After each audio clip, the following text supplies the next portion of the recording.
Okay, guys, welcome. Sorry.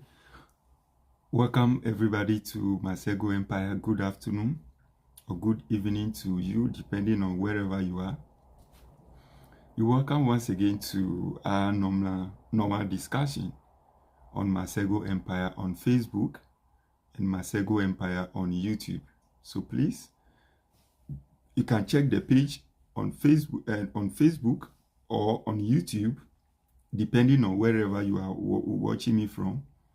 If you are watching from Facebook, please check the channel on Facebook and subscribe. If you are watching on YouTube, please check the page on Facebook and subscribe. Now, I want to use this opportunity to thank those of you who contacted me a few minutes or hours ago.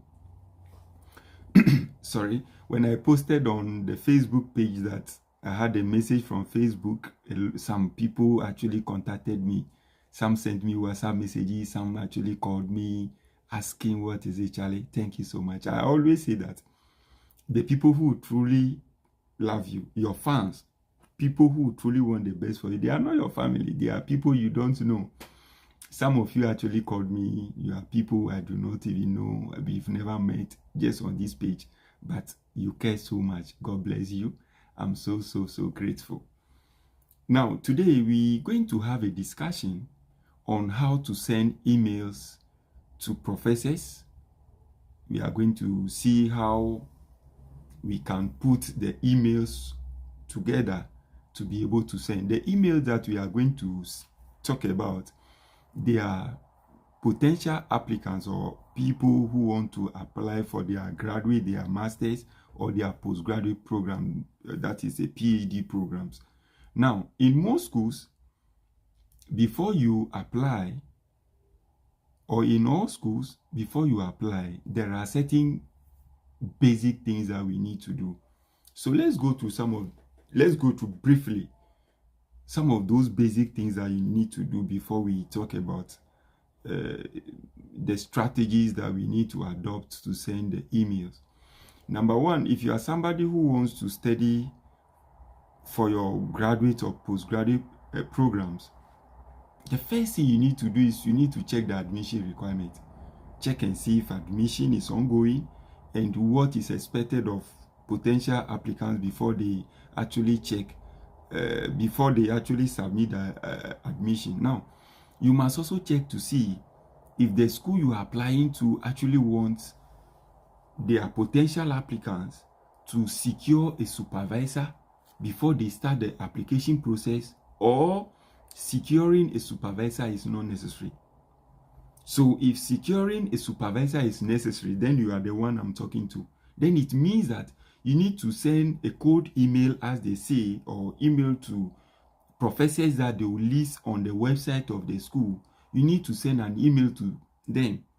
They must approve of your application before you start. It means that they must give you the go-ahead that they are willing to supervise your thesis. They are willing to supervise you whilst you are in the school. They must give you the approval before you start the application process. You get that? Good. Now, another thing you also need to do is that you need to check on the school's website. Check and see their areas of specialization. Each school, if you are going for your master's in education, master's in accounting, master's in pharmacy, master's in nursing, master's in computer science, master's in political science, master's in economics, master's in finance, they will state their areas of specialization on the school's portal or on the school's website. So you must check and see if the areas that the school specializes in, it is the exact thing you want to do, or the area that interests you falls within what the school does. It's really important. You must actually check that. Now, another thing you must also do is that they will list the names, and the names as well as the area of specialization for all the professors who teach students who are going to study for masters and PhD. They list their names as well as what their areas of specialization on the school website. it's very important that you take your time and go through this. You take your time and review it and check the various professors with their areas of specialization and see if what they want to do. If you are going for a mathematics program, check and see. If you want to study a Masters of Science in Mathematics, Masters of Science in Statistics, check on the school's website and see if the area that the professor specializing in is what you want to do. For example, Masters of Science in Mathematics, they may specialize in algebra, they may specialize in trigonometry, they may specialize in differentiation, they may specialize in biostatistics something, they may specialize in computing. I'm talking about mathematics. So you need to check and review all these things and determine and match it with the interest that you have already had before you are starting the application. You see? So those are the things that you need to do. Now, after checking that, if you realize that maybe one or two professors' area or areas of specialization matches with yours, then it means that you need to show much interest in such professors. Now, each of these professors, they will give their website link on the school's portal. Now, what you need to do is that you need to do a lot of researches on these professors that their areas of specialization matches with yours. Do a lot of research, search on their website, check through some of their publications, search through some of the articles, search through the researches that they themselves have already conducted, search through. Some of the professors will even list the number of students that actually graduated under them. You must check all these things. Check it and really know that this is the professor I want to actually work with. You understand? There are certain professors that graduating under them is difficult. It's just like people there, you know, such professors are so difficult. So working with them is so challenging. So you should check if the school finds it interesting to list the students that graduate under these people. You need to check that. So once you have checked that and you are okay, then good. You are good to go. So let's proceed to the next stage. The first thing I want to draw your attention to is that professors are working for the faculty, they are working for the school, they may even be working for, or they may be teaching in 2 schools, 2 universities. So they receive a lot of emails. They receive a lot of emails. So you must be careful as to how to send emails to these professors so that your email can easily be identified. If I open my email inbox, you see that there are certain emails there that I didn't even open. So you should make sure that your email is catchy so that once they open, they will be interested in reading your email. What I'm talking about is that every email that you are sending should have a title. If you open your email inbox now that you want to compose an email, they will ask you to put the title. The title is very, very important. So this is to even those of you who send me emails without having a title. Your email should have a title. What are you sending the email on? What is the theme? What is the main idea for which you are sending the email? The main idea should give you the title of that email. So a request for a master's supervision, a request for a PhD supervision.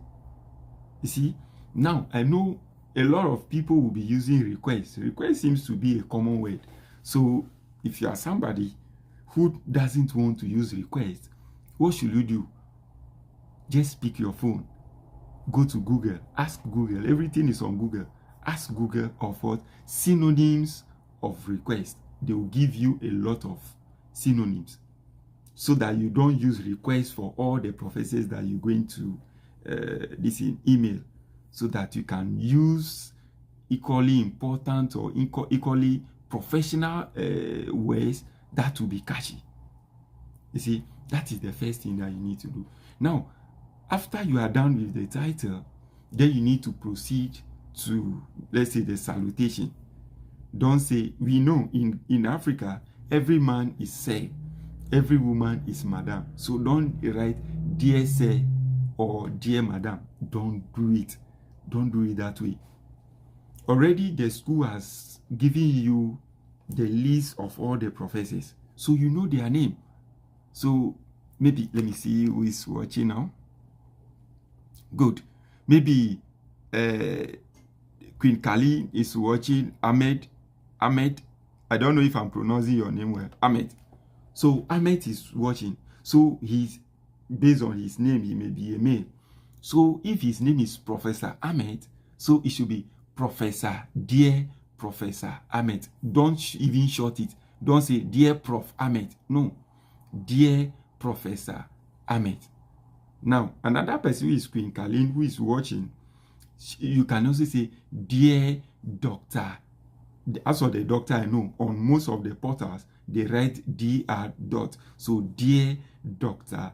Kalin, dear Professor maybe Adupo, dear Dr. Opoku. Do it that way. You see that? It's really, really, really important. Now, once you are done with that, then it means that you must start with what? The email now. So you must start with the email now. The email should not be something that you're going to write for, let's say, 10 paragraphs. The email should not be more than 300 words. Your email that you are sending to the professor should not actually be more than 300 words. It should just be between 1 to 300 words. You see that? Now, the email you are going to write should be clear, should be specific, and it should be professional. Clear, specific, and professional. This is what you need to have at the back. Your email should be very clear. It should be specific towards a particular purpose. The purpose is what? For your master's or for your PhD supervision.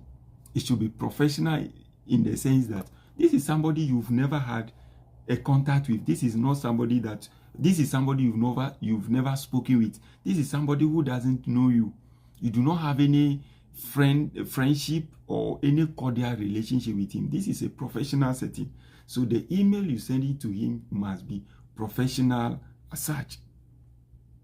So your email should be clear, specific, and professional. And it should not be more than 300 words. And your email should just have 3 paragraphs. The first paragraph should be the introduction. So let's talk about the introduction. Now, the introductory parts of your email, good. The introductory part of your email should contain certain key areas. Number 1, you should have your name, should be in the introduction. Number 2, the university that you have attended. If you have attended University of Cape Coast, which is the best university in Ghana, it should be what? University of Cape Coast, Ghana. So the university that you have attended should be there. Number 3, the research areas that you have conducted, or the research areas that you have carried out for your undergraduate or your graduate should be there. You see? Now, the next thing that you need to also consider is that you must include a clear statement telling the professor of what your class, the class or your qualification that makes you think that you meet the admission requirement. That what I'm trying to talk about, your CGPA. Include the CGPA in what? In the introduction. So those of you who have a first class, this is where you need to show off. You have a second class, this is where you need to show off. You have a second class lower, you need to say it.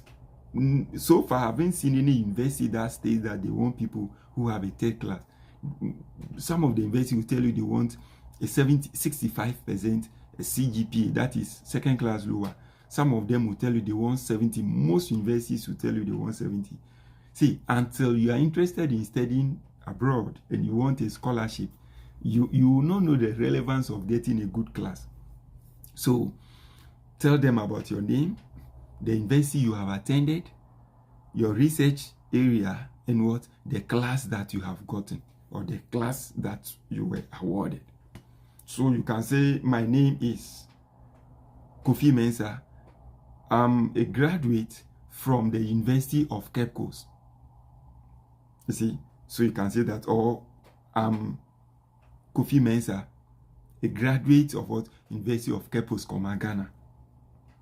You see, now what should you do? You need to include what? The class that you have had. So tell them, if you have a first class during my undergraduate studies, or during my postgraduate studies, undergraduate or graduate studies. So if it is undergraduate programs are actually given based on classes. So if it's undergraduate program, you tell them, during my undergraduate program, you can put it into bracket, bachelor's in education, bachelor's in accounting, I had a first class honors.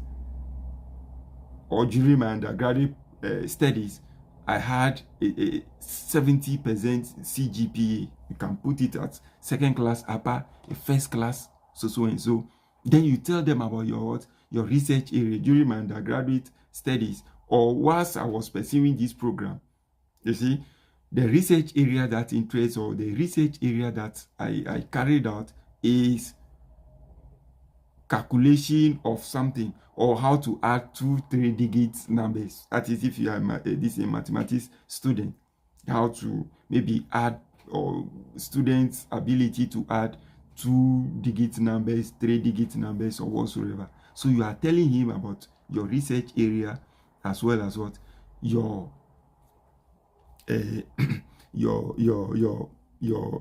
are telling them about your class, as well as your research area. That is the first one. This should just be brief. Now, the next thing that you need to do is what you now need to connect. That is the second paragraph.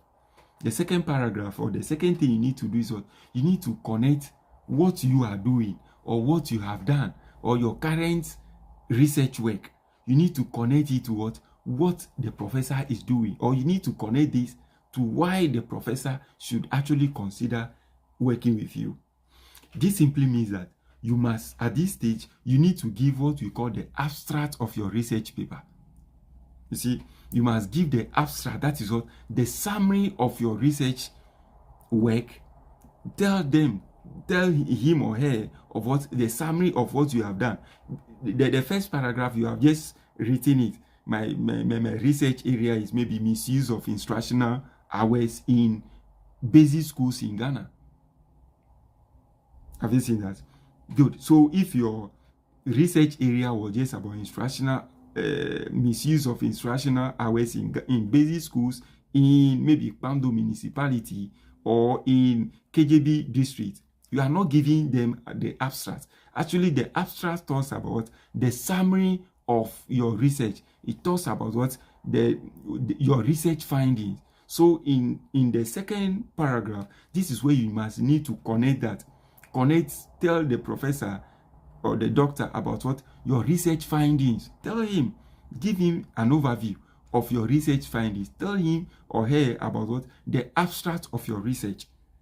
That my research findings were so and so. This is what I have found out about my undergrad research. If you're applying for a PhD, then means you tell him or her about your undergrad studies, and you tell him or her about what your graduate studies, the research areas that you have actually conducted for the two areas, the undergrad and the graduate. Now, after telling him or her, we are talking about what? The abstract, the summary. You need to summarize it. The next thing you need to do is that in my introductory remarks, I have spoken about you going to the professor's page, website, to read about the professor. Now, tell the professor that indeed you know much about him. Tell him that when you were reviewing his publications, when you were reviewing his articles, when you were reviewing his researches on his page, a particular one relating to what you want to study, was actually interesting. Don't just tell the professor that when I was reviewing your publications or articles, your articles are interesting. No. Tell the professor exactly some of the findings in his publication. Tell the professor about some of the interesting things that you have seen in his previous research. You need to tell him, or you need to tell him or her, and tell him that a particular one interests you, and you like to work under him. You like to work under him to be able to acquire certain skills. That is, we are talking about what? The second paragraph. So you can pinpoint that. And some of these professors, actually, they also have YouTube channels. They do YouTube videos on some of their presentations. So if you are somebody who truly wants to secure a supervisor, you can even go to YouTube and watch some of those presentations. Tell him that you watch his presentation on YouTube on international. I'm only citing an example. You watch his presentation on his YouTube channel on international best practices in teacher education, or international best practices of what? A teacher methodology. Or you watch his presentation on abuse or abuse of children in something. Or you have watched his presentation on rising challenges or on difficulties of maybe public health something. If that is what the professor was presenting on, tell him that you watch it, and his findings there were actually interesting. Tell him about the finding and tell him that the findings are actually interesting. So the findings actually interest you to work with him. You see? Good. Now let's move to the third paragraph. Don't go beyond third paragraph. The third paragraph. The third paragraph is the stage where you need to tell the professor exactly what you want. What do you want from this supervisor? What do you want from this professor? What do you want from this doctor? What do you want? Tell the professor that you are somebody who wants to study for your master's. Tell the professor that you are somebody who wants to study for your PhD. You see? You need to tell him that you want to study for your PhD, and this is what the area I want to specialize in. So what are you telling him? You are telling him about your request. You are telling him about what you want. So after telling the professor what you want, now tell him that you would appreciate it, you'll be grateful if he can what? Supervise you. If he can supervise your thesis work, if given the opportunity. Tell the professor that you want to study for your master's, you want to study for your PhD for a particular intake. You need to tell him about the intake. For fall 2024, that is September 2024, fall 2025, fall 2026. The year you want to pursue the program should be known to him.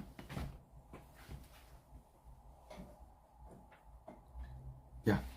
The year you want to study the program should be known to what? The supervisor. And tell him that you'll be grateful if he can supervise you. You'll be grateful if he can be you want to work under what? His supervision. Now, I want to add something, but let me bring in something. In some of the schools, they will tell you that your funding is assured once you have been able to secure a supervisor. Most of the schools will tell you that, because the supervisors that works for the various faculties, the government, companies or organization can actually give them funds for them to conduct a research and give them the research findings for them to base their decisions on, for them to base their working on whatsoever on. So if it is like it, if the school specify that once you have been able to secure a supervisor, it means you'll be getting a funding, then what I'm going to say may not work. But if it is not there, then after asking the professor that you'll be grateful if you can work under his supervision, then you can ask him. You also be grateful if he can tell you the possibility of getting a funding, if he acknowledges the fact that he can supervise you. You can ask him if there will be any funding. The funding is the scholarship you're talking about. Obviously, then you say that you'll be grateful if he can maybe give you a feedback of the possibility of your request. Don't tell him that I'll be grateful if you can give me a reply as soon as possible. You need to be polite. So you'll be grateful if, or you appreciate if he tells you about the possibility of what? Of working with you. Then you tell him that attaches maybe your CV for his review, attaches his CV, your CV for his reference. Badam, you are done.